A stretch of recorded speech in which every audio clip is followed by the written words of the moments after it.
देखिए, कल की वीडियो में हमने डिस्कस किया हुआ था कि विनिंग ट्रेड को होल्ड कैसे किया जाए। मतलब अगर हम किसी विनिंग ट्रेड में बैठे हुए हैं, कोई ट्रेड हमने लिया हुआ है, तो किस तरह से उसे होल्ड करना है और एसएल में जल्दी कैसे निकलना है। कल की वीडियो में हमने डिस्कस किया था, उम्मीद करता हूँ कि आपको बहुत अच्छी तरह समझ में आया होगा। बहुत सारे लोगों ने क्वेरी भी करी, मैंने उनका रिप्लाई भी करा था टेलीग्राम पे। आज हम उसका एपिसोड 2 बनाने वाले हैं कि अगर माना हमारा स्टॉप लॉस हो जाता है, तो हमें फिर वहाँ पर कैसे री एंटर करने वाला है। री एंटर हम वहाँ पर कैसे करें अगर हमारा स्टॉप लॉस हो जाता है। तो इन केस हम देखिए, सबसे बेहतर है स्टॉप लॉस देना। क्योंकि कल की वीडियो में हमने डिस्कस किया था कि अगर आप स्टॉप लॉस कट नहीं कर पाते, तो आपको एक लंबे लॉस का सामना वहाँ पर करना पड़ सकता है, मतलब एक बड़े लॉस का सामना करना पड़ सकता है। तो सबसे बेहतर एसएल देना है। अगर आपका एसएल फिक्स है, लेट्स से आपको कहीं जाना है, मतलब पॉइंट ए से पॉइंट बी आपको जाना है, तो आप ऐसे ही नहीं चले जाते ना। ये पॉइंट बी आपका डेस्टिनेशन है, यहाँ से आपको स्टार्ट करनी जर्नी, ठीक है? तो आप ऐसे ही नहीं चले जाते। आपको पता है कि मुझे यहाँ से ऑटो लेना है, यहाँ से मुझे कैब करनी है, फिर मुझे ट्रेन से यहाँ तक जाना है, फिर उसके बाद फिर से यहाँ पर ऑटो लेना है या फिर कैब करनी है, ठीक है? तो ये सारा आपके प्लान का हिस्सा होता है। तो ऐसे ही अगर आप प्री प्लान लेके चलते हैं कि इस पॉइंट में मुझे इतना स्टॉप लॉस देना है, 20 पॉइंट का, 30 पॉइंट का मुझे यहाँ पर एसएल देना है, अगर मैं ये एसएल हो भी जाएगा तो वेल एंड गुड, कोई बात नहीं, लेकिन टारगेट मेरा इतना होना चाहिए। ये चीज़ हमने कल भी डिस्कस करी थी। लेट्स से आपने 100 के आसपास बाय किया है, तो 80 रुपीज़ आपका अगर स्टॉप लॉस है, तो 80 के आसपास ही आपको उसे कट करना है। 79 हो सकता है, 78 हो सकता है, अदरवाइज 80 के आसपास उसे कट करना है।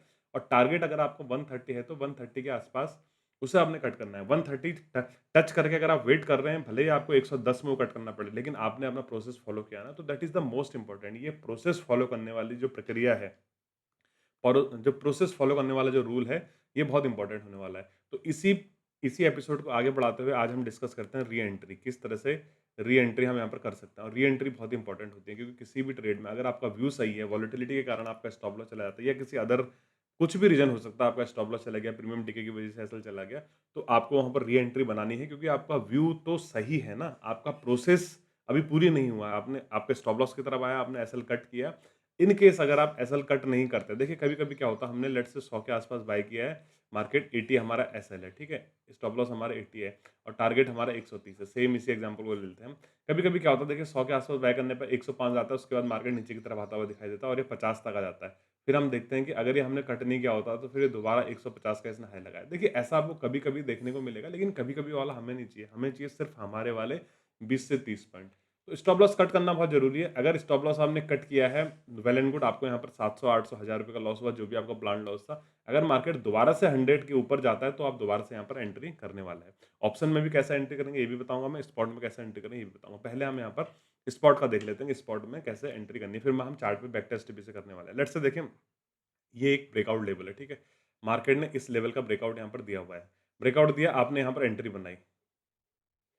बनाई, मार्केट थोड़ा-सा ऊपर जाने के बाद आपके नीचे की तरफ आने लग गया और आपका यहाँ पर स्टॉप लॉस मार्केट ने ले लिया। उसके बाद मार्केट नीचे आता है, नीचे फिर से रेंज बनाता है। अभी देखिए दोबारा अगर इस लेवल के पास आएगा, तो दोबारा आप यहाँ पर एंटर नहीं करनी है। In the stage of beginner, मैं आपको बिगिनर स्टेज की सारी बातें यहाँ पर बताऊँगा। जब थोड़ा-सा स्किल आप में आ जाता है, एज थोड़ा-सा आ जाता है, फिर वो अलग मैटर हो जाता है। दोबारा यहाँ पर आपने एंट्री नहीं करनी है। अब आपको वेट करना है इस हाई के निकलने का। लेट्स से मैं इसको पॉइंट में समझाऊँ, तो आपने 100 के आस-पास बाय किया हुआ है, 105 का इसने हाई लगाया, ठीक है? बाय करने के बाद 105 का हाई लगाया, 105 का हाई लगाने के बाद ये फिर 80 का आपका एसएलवी ले लेता है और उसके बाद ये 75, 70 या 50 आने लगता है। अगर ये दोबारा जाएगा, तो अब आप 100 के आस-पास इसे एंटर नहीं करने वाले हैं। 100 के आस-पास कभी भी याद रखिए, 100 के आस-पास इसे आप एंटर नहीं करेंगे। अब आप एंटर करेंगे 105 निकलने के बाद। इसके पीछे का देखिए लॉजिक मैं बताऊँगा। अगर इसका पोस्टमार्टम आप करेंगे, तो इसका पोस्टमार्टम देखिए बहुत ही सरल पोस्टमार्टम है इसका। मेरे हिसाब से कुछ लोग इसको कर भी चुके हैं। अगर आप मेरे से पहले से जुड़े हुए हैं या फिर आप ट्रेड बॉक्स में जुड़े हुए हैं, आप वहाँ पर सारे लेक्चर देख रहे हैं कोचेज़ के, तो आप इसका पोस्टमार्टम कर चुके होंगे। इसका पोस्टमार्टम देखिए ये है, मार्केट ने ये रेंज का ब्रेकआउट दिया। ब्रेकआउट देने के बाद अपसाइड की तरफ गया, ठीक है? अपसाइड की तरफ गया, यानी यहाँ पर कई सारे सेलर थे जिनके स्टॉप लॉसेस यहाँ पर हंट हुए या फिर यहाँ पर नए बायर एक्यूमुलेट हुए, नए बायर यहाँ पर आए, ठीक है? उसके बाद मार्केट ऊपर जाता है। ऊपर जाने के बाद मार्केट नीचे की तरफ आता है। नीचे की तरफ आने के बाद आपका एसएल यहाँ पर ले लिया, एसएल ले लिया, तो आप यहाँ पर लॉस में बैठे हैं, जो भी आपका प्लान लॉस था, लेट्स के आपका 1 के यहाँ पर लॉस हुआ है। मार्केट नीचे की तरफ आया। अभी देखिए इस केस में क्या होगा, पहले आपके लिए ये एक बाइंग लेवल हुआ करता था, लेट्स से 100। अभी मार्केट इस लेवल के आस-पास से नीचे आया। मैं एज़ अ ऑप्शन सेलर मैं क्या करूँगा, मैं यहाँ से सेल करना शुरू करूँगा, ठीक है? अब ये मेरा सेलिंग पॉइंट होगा, अगर मार्केट यहाँ कहीं आता है, लेट्स से मैं यहाँ पर भी अगर सेल करूँगा, तो भी मेरा स्टॉप लॉस इसके ऊपर ही रहेगा, यानी ब्रीथिंग स्पेस देके इसके कुछ ऊपर मेरा स्टॉप लॉस यहाँ पर रहने वाला है। अब मैं यहाँ पर बहुत ज़्यादा स्टॉप लॉस हमने नहीं लगाऊँगा, ठीक? मैं यहाँ पर सेल करूँगा, यहाँ सेल करने के बाद मार्केट नीचे की तरफ आता है, फिर ऊपर जाता है, फिर मैं डाउन साइड की तरफ भी सेल कर दूँगा। तो हमें सोचना किस पॉइंट ऑफ व्यू से, हमें सोचना सेलर पर्सपेक्टिव से है। ट्रेड हम ऑप्शन बाय कर रहे हैं, लेकिन हमें सोचना, हमारी जो साइकोलॉजी होने वाली है, वो सेलर के हिसाब से होने वाली है। अब उनका स्टॉप लॉस यहाँ पर होना है। अगर हमने 100 क्रॉस करते ही फिर से यहाँ पर एंट्री बनाई तो होगा क्या? 100 के आस-पास हमने अगर एंट्री बनाई, तो फिर से क्या होगा? क्योंकि ये तो पहले यहाँ पर स्टॉप लॉस थे ना, अब स्टॉप लॉस नहीं है। तो होगा क्या 105, 103, 104 जाने के बाद हमारा यहाँ पर फिर से मार्केट नीचे की तरफ आ सकता है और हम दिन भर के लिए यहाँ पर एंगेज हो सकते हैं। अगर दिन भर के लिए हम यहाँ पर फँस जाएँगे तो दूसरे इंस्ट्रूमेंट है, निफ्टी है, बैंक निफ्टी है, सेंसेक्स है, फिन निफ्टी या अदर स्टॉक में फिर हम ट्रेड के लिए खाली नहीं हो पाएँगे, ना ही हमारा कैपिटल खाली हो पाएगा, हमारा कैपिटल यहाँ पर एंगेज होने वाला है। तो हमेशा इस बात का ध्यान रखें, अगर आपको री एंट्री करनी है, मैं हमेशा जब मैं ट्रेड देता हूँ तो उसमें भी चार्ट पोस्ट करता हूँ, वो भी आपको बताता हूँ। लेट्स से ये एक लेवल है, मार्केट ने डाउन साइड की तरफ ब्रेक किया, ब्रेक करने के बाद कुछ प्रॉफिट दिखाने के बाद आपका एसएल हंट कर दिया। आपका व्यू डाउन साइड का है, मार्केट नो डाउट नेगेटिव है, आपको यहाँ पर पूरा स्ट्रक्चर मार्केट का नेगेटिव दिख रहा है। लेकिन अगर दोबारा मार्केट इस लेवल के ब्रेक करे तो आपको यहाँ पर एंट्री नहीं बनानी है, आपको एंट्री बनानी है इस स्विंग के नीचे। समझ में आ गई ना बात?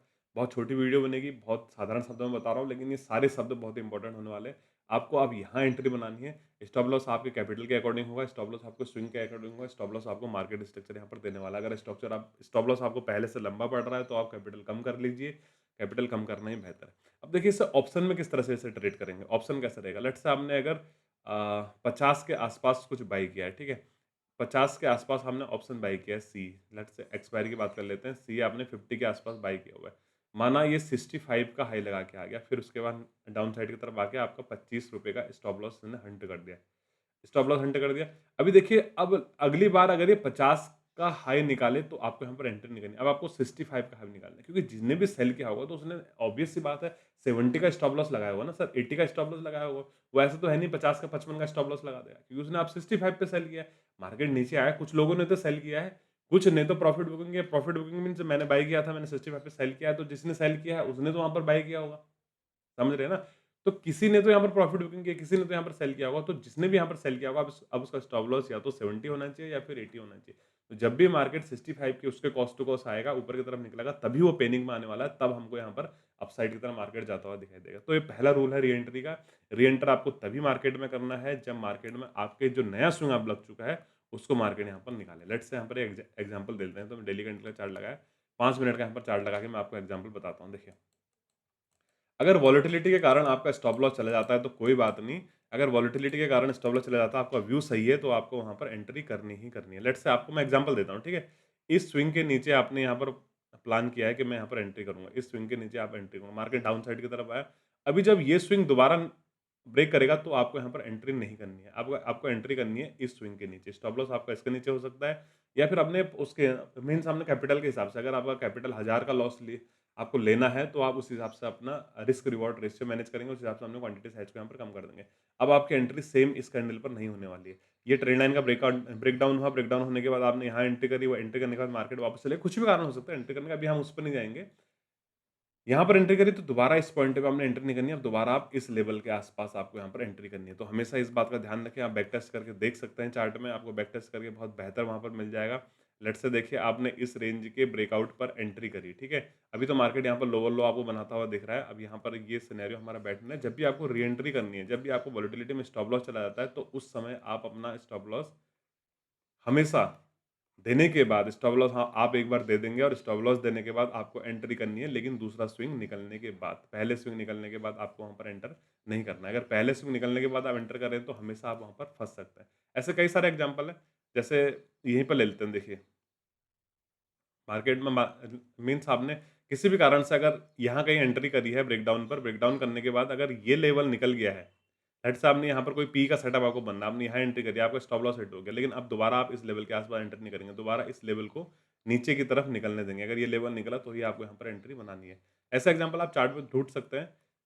तो उम्मीद करता हूँ कि आपको समझ में आ गया हो कि मैं क्या बताना चाह रहा हूँ आपको। कभी भी एंट्री करो तो अब आपको नया लेवल मिल चुका है एंट्री करने के लिए। जब मैं कहता हूँ कि यहाँ पर मैं री एंटर करूँगा तो सेम पोजीशन पे कभी भी री एंट्री आपको नहीं करनी है। हाँ, ऑप्शन में ऊपर-नीचे हो सकता है क्योंकि ऑप्शन प्रीमियम डीके की वजह से, थीटा डीके की वजह से अप डाउन हो सकता है, लेकिन स्पॉट पर आपने देखना है कि वो नया स्विंग निकलना चाहिए, तभी आप वहाँ पर एंट्री करेंगे। That is the most important point. उम्मीद करता हूँ वीडियो पसंद आए। वीडियो पसंद आए तो वीडियो को लाइक करिए, शेयर करिए, चैनल को सब्सक्राइब करिए। इसी तरह की ट्रेडिंग सीखने मेरे टेलीग्राम चैनल से जुड़ सकते हैं, लिंक है डिस्क्रिप्शन में।